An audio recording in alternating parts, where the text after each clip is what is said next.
Nominacija Mandagiausi akiplėšos.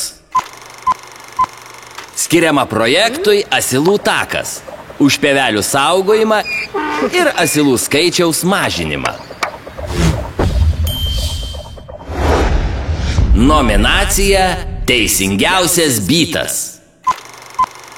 Skiriama projektui Elsweet Liferiai už decibelus vietoje tylos ir galingiausia tūsa mokyklos koridoriuose su muzika, kuri veža.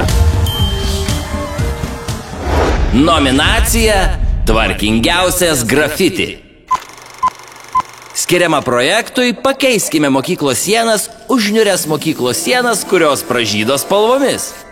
O visokie Solomonai dabar žino savo vietą, nes grafiti gali puošti, o ne darkyti. Turi gerų idėjų? Atknis, kas užknisa.